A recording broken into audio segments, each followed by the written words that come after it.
Maybe it's UFOs, maybe it's dreams. Maybe consciousness ain't what it seems. Maybe the answers are hidden away, waiting for people willing to chase. Astral flights and psychic signs, pieces of a puzzle I chased my whole life. Every strange thing I can't explain only makes me look again. Most people. Hey, what's going on, everybody? This is the Astral. Just wanted to come on and do an episode on psionics. I feel like there's a recent resurgence of psionics and people involved with it. Just the word has kind of been circling around a little bit more often. So wanted to just go over psionics, what I thought was representative of what it meant, what people were doing, what I felt like people who are going out and actually attempting to do psionics, what they were trying to establish.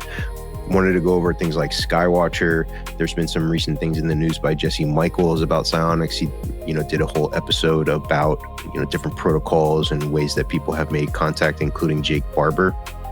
So just wanted to go over a couple things. There's also a clip that I'll go over later that is kind of opposing against psionics and the movement itself by Jeremy Corbell, where he says that this is essentially a government operation. So interesting. There's been some questions, I think, around the whole movement itself. It just has kind of come onto the scene very quickly. The core idea, though, I think is very interesting to me. And I think it kind of borrows a lot of ideas that have come before it that have been similar, like HICE, human-initiated contact experiences, and then CE5, Close Encounters of the Fifth Kind, which had been associated with Stephen Greer mostly. There's also been groups like the Rama group that have been known. And I'm interested in learning about and gathering information about people that were before, those that I mentioned, that anybody that was making contact, even like, 1900s or even not even associated with the UFO topic, doing something like this. So it's always been an interest to me. So I wanted to bring up what I made about a year ago. I made a kind of manual on psionics. So I put together just a bunch of graphics and some information together on it's kind of like a PowerPoint. I don't want to say that, but a bunch of slides that I'm going to pull up here.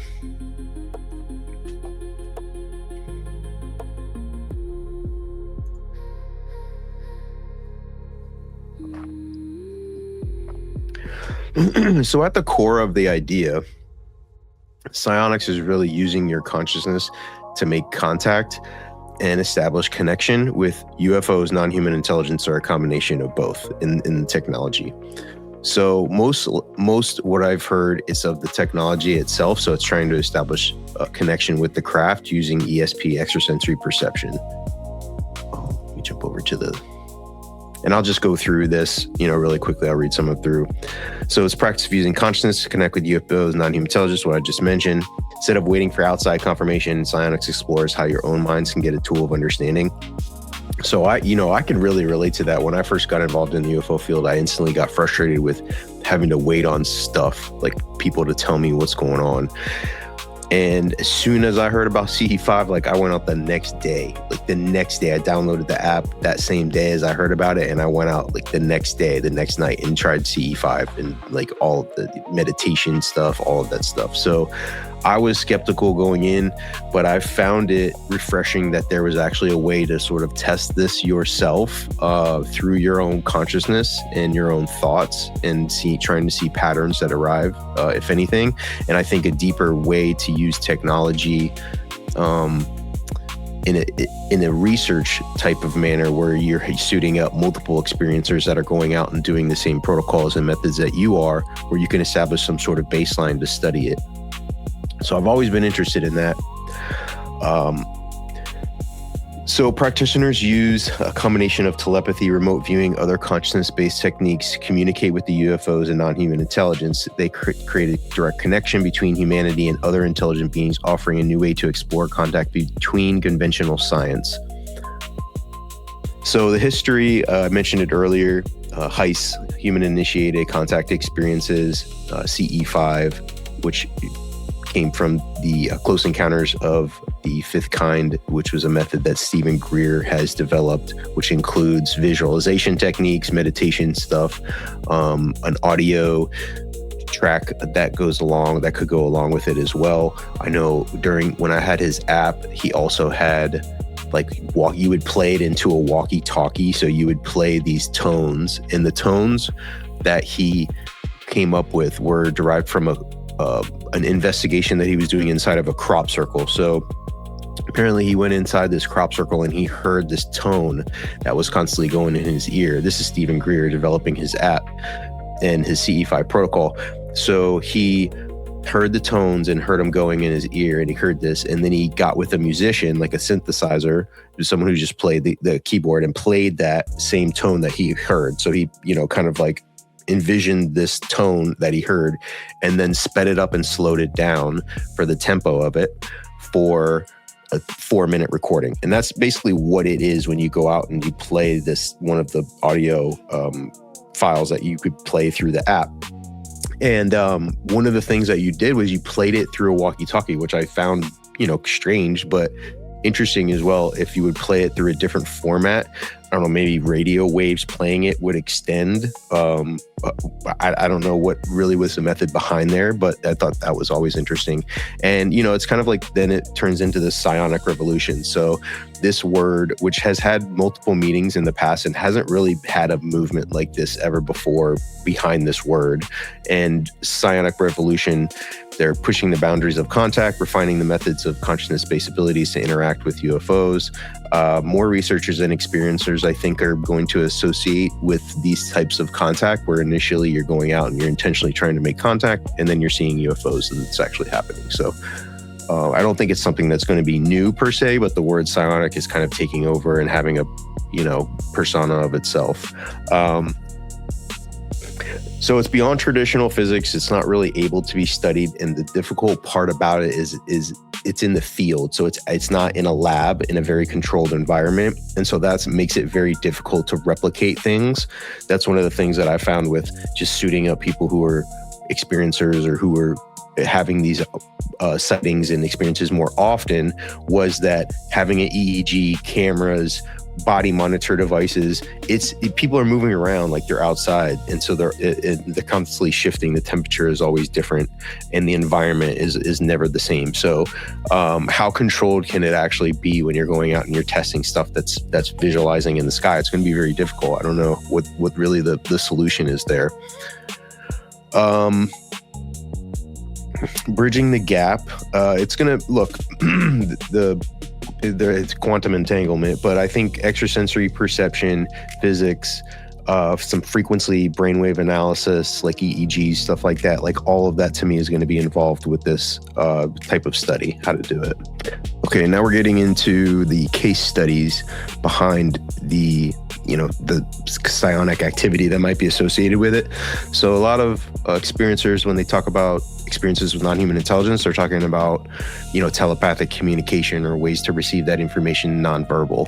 And so a lot of these encounters suggest that there's a telepathic communication or a connection made with non-human intelligence. So a lot of what's behind this, I think, is a telepathic connection or communication that you're trying to make with the craft that could very well be a combination of being alive and technology. So I've always thought of like UFO craft in a way could be conscious itself, in that there could be multiple beings that it's just crazy to try and explain, like how a dog would be to us, but a dog like kind of thinks for itself, but a dog would be like a piece of technology that's extremely advanced. So it would be connected to us and love us, and like how a dog does already, but it would be like highly advanced piece of technology. And that's what like a spaceship could be to an advanced alien being. You think about it like that. That's just a extra thought exercise. Encounters have been reported across cultures. I mean, this is something that I would like to learn more about and do some more investigation into, is investigations across different cultures about non-human intelligence contact, like intentional contact and stuff happening in the sky from what they're doing and going out and trying to do intentionally. So that would be interesting to see where that is. So I think it's going to take like just a movement of people that are just going out and exploring this and then documenting and really researching a lot of this stuff. So it not only the the researchers who are going to go out and gather that data, but the people who are going to go out and like the practitioners, you would, right now they're called psionics. I don't really even like that term of calling people something like that, but it is what it is. But having like a mental discipline, being a psionic, I would say this part is probably like having to do with being a psionic, having intuition and insight, really leaning into that of exploring things that are unknown, extrasensory perception, remote viewing, out-of-body experiences, like looking to that as a means of exploration of trying to get deeper into a kind of psionic mindset. I would think that would be the direction that I would say to go in based off of the information that I've learned. And, meditation, visualization, other mental exercises are a lot of what I've heard about of what you're doing in the moment of CE5 or HICE or psionic contact. And there's no one way that I've found. Like, there is no like protocol that is the way. A lot of people just use their own way. I know people who get hyped up a little bit. I know people who get into a relaxed state. Some people have to be alone. Some people have to be with a group of people to have it, work. What they feel like is a cohesive kind of atmosphere for most conductive for it to happen. So like this collective consciousness. So to me, groups could get very large. I've gone out with groups of people that I've gone to a Bledsoe Skywatcher, something like Contact in the Desert, where it's like hundreds of people. Like, it's just not gonna, to me, like, that's not, I've heard of the Greer stuff too, of like 100 people on the beach trying to do it. To me, a much better number would be around maybe like 4 to 7, 4 to 8, something like that would be around the ideal group for me to go out to make contact with a group of people that are very like-minded and have the same, goal or intention. So just practicing remote viewing, I think, could help in the exploration of this.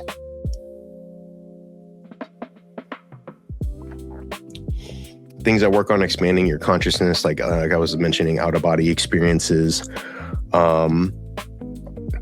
practicing things like telepathy. There's little tests that you can do online. I have a video that's explores psi games online, which is all of the things that are covered in parapsychology and psi research itself that you can practice. So you can actually practice this.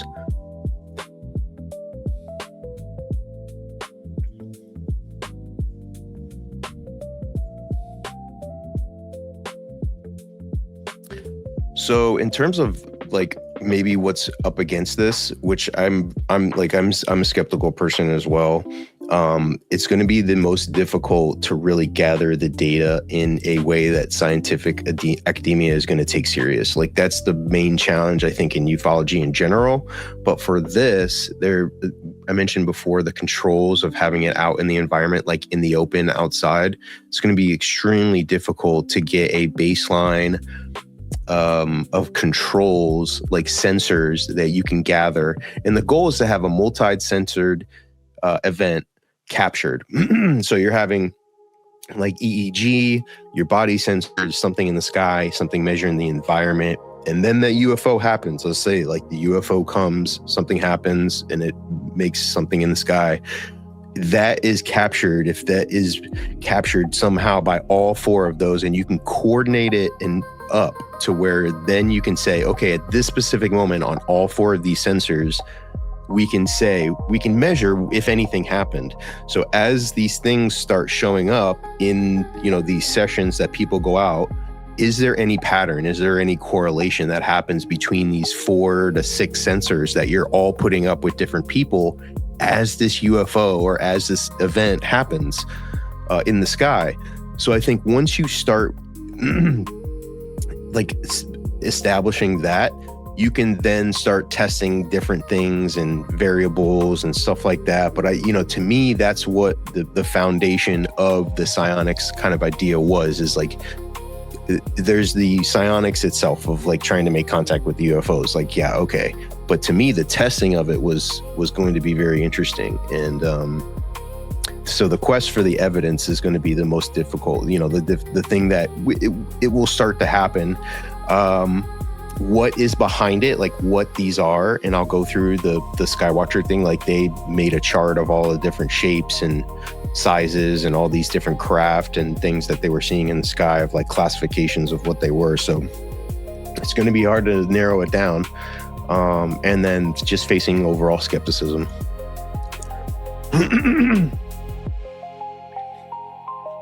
So using technology, I think, look, brain interfaces, there was some like wireless EEG stuff that I saw, Contact in the Desert, that we had with side games that was cool to look at. Using AI, like to cross-reference in real time. So one of the things that could happen off the bat is being able to cross-reference something in the sky at the same time that I'm recording it. So everything that's currently known in the sky, whether it's satellites, planes, whatever it is, that as I'm looking at what I'm looking at, that it will eliminate all those or identify it or whatever, so that it says, oh, whatever you're looking at or you're trying to track, it is unidentified. There isn't anything in the sky currently that would explain that. So I think AI could definitely help with that. And I don't know if there's an actual app that does that. Maybe if there is, go ahead and post that in the comments. But I don't think that there is an app that does that. There might have to be a combination of stuff. So it might be the future of the research. Again, this is what I made a year ago. So I was like, dang, this is like, to me, like the future of the research of where it's going. If people are going to suit up and go out and measure making contact with this stuff, because to me, I had the experience of going out and intentionally making contact, and I felt like there was some communication and contact there. So I was like, it's future. So Psionic Frontier, and that's it. That was my, basically my presentation on psionics that I had. So I'll jump over to Skywatcher. So Skywatcher was the organization that formed right after Jake Barber in 2025 came out on News Nation, and he was a pilot that had contact experience and was really a proponent of the psionic stuff. So I think he was one of the main ones bringing the term into the UFO community and the UFO topic as psionic intentional contact. And he started the organization with Alex Klokas, and they both were, I think, looking to take the topic and bring it in a serious way. However they were trying to do that, to study this, and so there's a lot of things that they were doing. So here are all the people involved in Skywatcher. So there's a lot of familiar names that were here.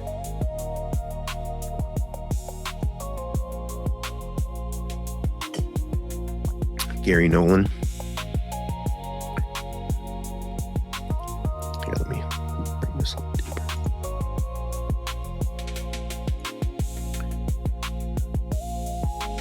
So their stuff looks good. I mean, it was prepared. Their stuff looks sleek, and they have where's their like they had a whole episode, like when they're going through, it looks really good. Like the stuff looked good. Here's the assets, some of the psionic assets right here. And you know what? I think I'm going to go back and watch some of both of these different types. But over the past few days, on the machine calling side, we've witnessed a lot of spectacular things. Every time we have an event, we have things happen that I truly cannot explain. We and the rest of our team are doing our very best to collect a robust set of data to share with all of you. But I hope you can understand that it's not as easy as it sounds. We're talking about objects that seemingly are able to appear and disappear in real time. We're talking about objects that seem to evade our sensors. They seem to actually turn our sensors off at times. And I can say firsthand that crazy shit keeps happening. I consider myself to be a very logical, rational person. This rabbit hole, the rabbit hole of UAPs and consciousness, has been hands down the craziest experience of my life.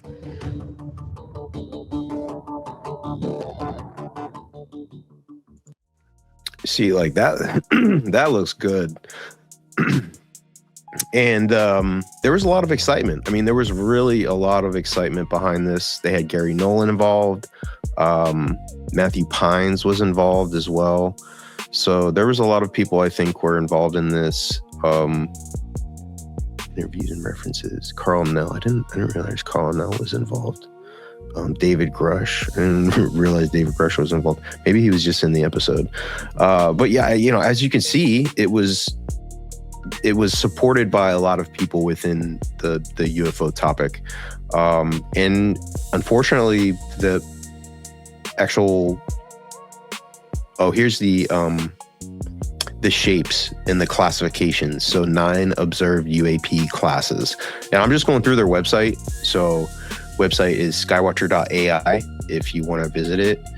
And so they have a UAP classification. So these are the 9 UAP classes. If you watch that episode on episode 2, they go over those classifications. So you can see, I'll scroll down. They got some good information, I think, as you look. Like,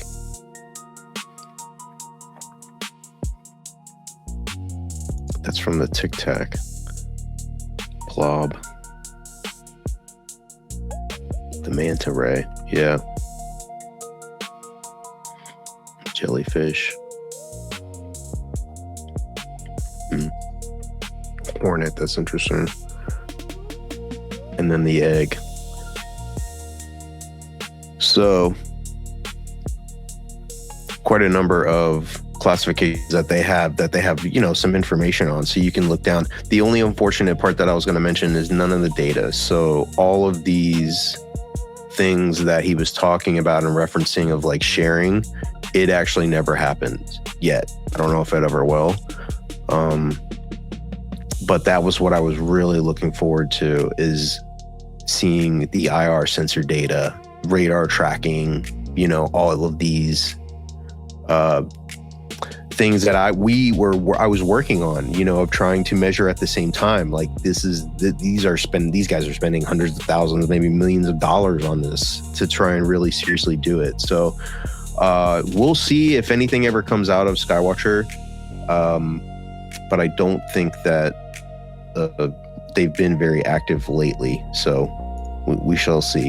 I'm going to jump over to one of the psionic assets who was in Skywatcher, Michael Batista, who was on News Nation here. I had a clip with Ross Coulthart just to get an idea of like what this footage looks like. I was in a space last night. Was it last night? Yeah, I think it was last night.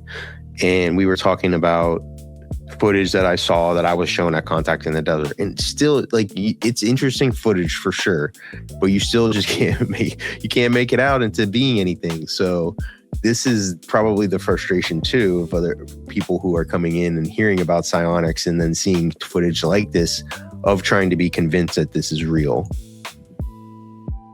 At this stage, you're holding your phone up, a cell phone, and you're filming what you're seeing, correct? Yeah, I believe that was shot on a Galaxy. Okay. What did they say to you about your dog? Tell me that story.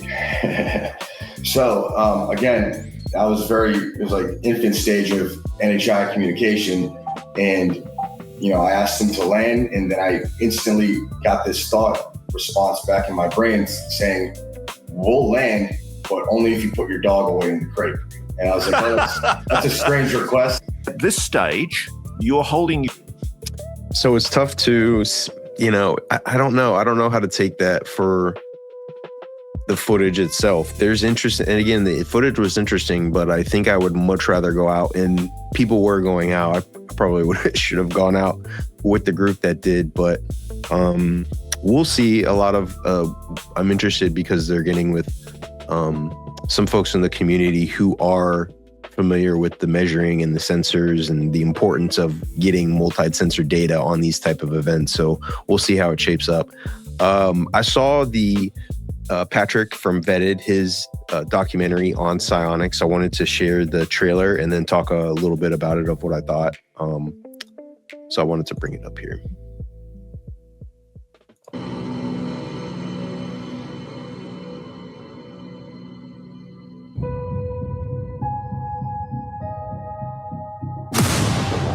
For years, mankind has explored hidden powers of the mind.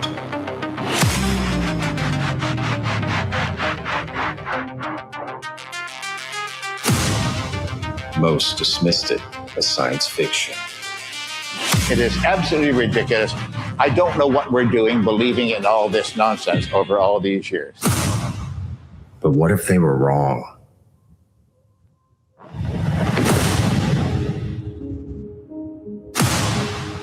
What if you could summon UFOs?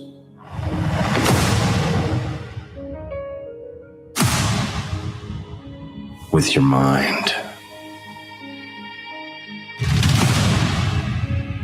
What if you had the power inside of you? All this time. Would you try it? Would you be afraid? Or would you just go for it? Because these are going nuts. They're going off. And you interact with them, you form a bond. Oh no, you can't record any of this. Yes, turn it off for a second.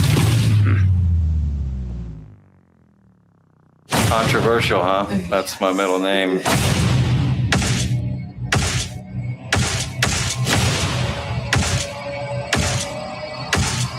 It's like it turned on and got brighter for 1 second. Yeah.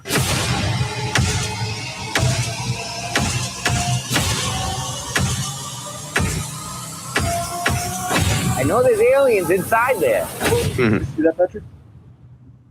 Oh my God. Did you hear that? Something was in the bushes right behind you, dude.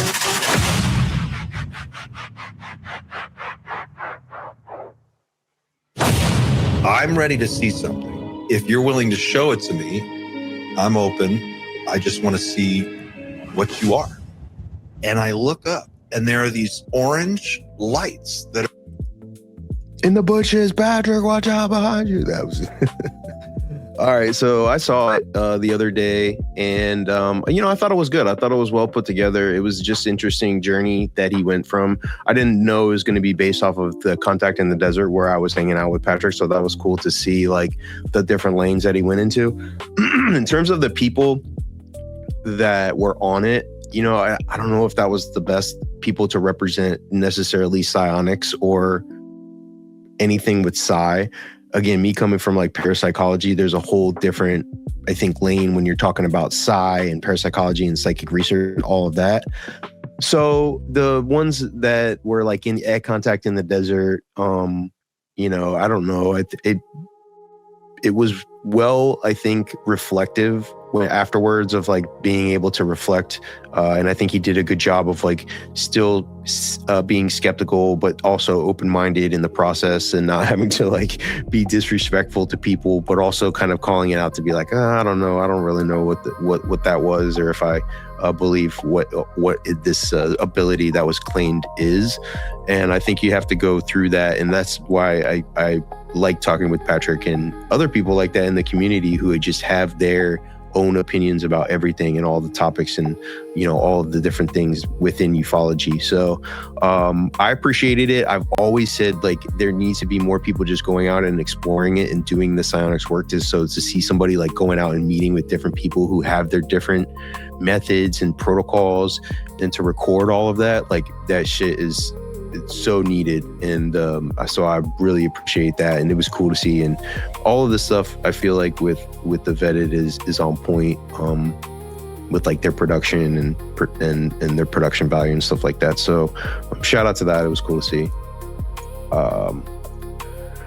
So it's been interesting to see that Jesse Michaels has been like talking about psionics, and Jesse Michaels is somebody to me that is ahead of the curve in this topic. Like he's always on top of what's going on, but like ahead of what's going on too. So for him to be like talking about psionics, and then he just had Jordan, one of the psionics from Skywatcher, from the video that I showed on the Skywatcher website, is interesting to see. So I'll just play this video right here. Stories of anyone I know. Be sure to tell me the whole story. By all accounts, I was a normal person. Life was great. Things were working out well in my favor. And then things took a turn. early 2023, I began to unravel. This was like very brutal PTSD level of flashbacks. I was remembering and having nightmares of being in the labs, being surrounded with people. I was completely removed from the public school system for multiple years of my life. Shovels mark the start of construction of the new $16 million facility at Baker Victory Services. I was in the GATE classroom. I drank the pink drink. It's just that there was a progression of more. And what sort of experiments would they have you do, and what would they test you on? These UAP, UFO, other materials, they're not flown with joysticks. They're flown through the mind. I would lay in a deep meditation. I would have some type of sedative and shift my consciousness into said object or some vehicle and become it. Pilot it up and down, move it left and right. From what I understand, what they were trying to do is build a brain neural interface that would reproduce the brainwave signals that I was sending out. So then you could boil it back down to someone with a controller. That is wild. The people in the program had this thing. They called it a relic. And sitting at the center of the coffee table, it's a literal crystal orb, but the inside of this orb was alive. Whoa. And as I locked eye contact with it, the inside structure, it adapts and it like changes. Oh my God. And it's almost as if this object, as I'm looking at it, is now looking back at me, right? Consciousness is actually the root of disclosure. Yo, that's funny. Jesse Michael's reaction is wild too. He's and his production is so on point. Like, it's like it just adds so much to it. It's just a regular conversation, I feel like, and then the music and everything. So yeah, I've been investigating, looking into the gate stuff and any kind of connection it has been to psionics. I've met Jordan a couple times. He's a cool dude. I just don't know. There's some stuff about the psionics group that was with Skywatcher that have all, I think, said that they've worked in the psionic program within the government. So that's the one thing that I'm just like, man, that's kind of weird. But with the GATE program stuff, I mean, I was in the GATE program, I was in the gifted program, and both of my parents were teachers. And I just don't like the whole idea that people were taking kids off campus, like to take a kid off campus in the middle of the day for government, for anything, and then like not the parents knowing, like nobody knows or anything. Like I don't see how that would be possible for these like weird tests to be going down like that. So I don't know. I would love to see people post some of the research on it. I post a lot. I have been on my page, and just even like the pink drink and all this other stuff. Like people are just like, it was just fluoride, which is funny. Like, I don't know. could have been. I do remember doing like gifted testing, but it wasn't like any like psychic testing like that. It was just like a little bit tougher work than I would normally have been doing, and maybe Zener cards. I don't know, but it wasn't anything like that. But I want to go through this clip, and Jeremy Corbell says something interesting on this podcast. So let's see. You're being played. Why? By our government. You think so? I know so. Okay, then tell me how I'm being played. The psionics movement is a government-controlled movement.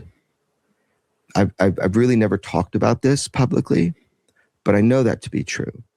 Not that these guys didn't have experiences, not that there isn't a connection to consciousness and UAP, but I told you at the beginning that they're trying to shape the emerging UAP narrative. That is a quote in the CIA document.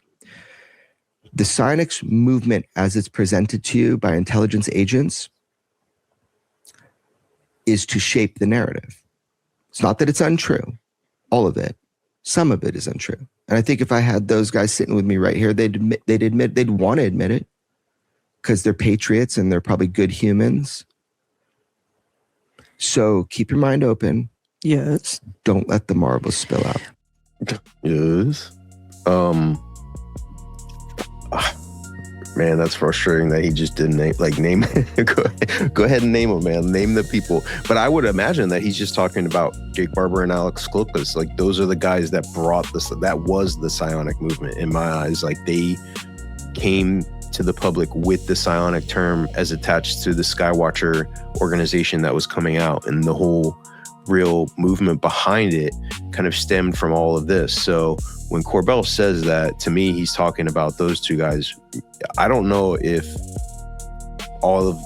everybody, all the psionics and everybody that was involved in it knew if it was a government op and they're just going along. I couldn't see that. Like, I couldn't see any, because I've talked with these guys and they even chimed in on when I posted that clip, because I posted that clip and people are like, man, that's bullshit. He doesn't know what he's talking about. But it is interesting how it just comes on the scene like that. So it could have been the case where these guys have been used in a way. I mean, I don't know. They're not operating with these psionics with Skywatcher anymore. So there is no relationship, although there is NDAs that they reference of not being able to talk about it. So that's the one thing people that did go and participate had to sign NDAs when they're going with Skywatcher. So we'll never get maybe the real story of what happened there and what they're doing with all that stuff. But we'll see. He'll come back in the next couple months. We'll see what comes out. If anything, maybe Skywatcher will make a resurgence and release some of the data. I'm really hoping so. And, we've got a psionic panel that I have coming out for UFO Twitter Week. I'm really excited about that. So we've got a bunch of people that I've showed in the show today. Hopefully you just learned something. If you have any other questions, I've gone out to try and make contact, whether it's CE5 HICE, whatever you want to call it, over 60 times. I'd say like 60, 70 times is probably what I put a number on for me going out and make contact. And a lot of the times it's just like a Skywatch. It's a night of Skywatch. Nothing spectacular happens. And maybe like a handful of times there's something that really significant happens. But I gave it a shot of at least 10 times. I was like, all right, I'm going to go out and I'm going to give this, like when I first learned about the CE5 app and Kate and went out, I was like, all right, I'm going to give it a shot. I'm going to give it out 10 times that I'll go out and do it. And on the like 5th or 6th times when I went out with my brother, I made contact. I felt like we went out there and played the tones, and he's like, whatever, like, what is this? Like, what are you supposed to do? I'm just like, oh, chill, like, just see what's going on. And all of a sudden this light appears and I flash it with my phone. Of course, like, instead of like videoing it, but I flashed it with my phone and it flashed back and we're like, what? Let's go. That's crazy. And I flashed it again and it flashed back. So to me, that was something, it wasn't just a light or a flash, although I know that some of these are just like very subtle things. Like, it's not an obvious thing where something shows up and it just flies around and everybody's like, oh my gosh. It's more of like subtle, like you think of like, all right, I bet you won't show up. And then like, as soon as you say that or think that, like, bet you won't show up, or like think something, it happens. And then it's out of the corner of your eye and you're the only one that sees it. And you're not even like prepared to record it or anything. So it's little things like that are subtle, that are just thought reactive and pattern wise. So we'll see if there's anything. I'm really hopeful about what I'm seeing too in the field with the technology and the collaboration of research to be able to gather the data to study this for real scientifically, because that's what really needs to happen. So appreciate everybody for listening and going through. If you got any questions, hit that subscribe and like for the channel. More stuff coming up. We got UFO Twitter Week as well. Probably do something special for the channel. So peace, guys. Have a good one.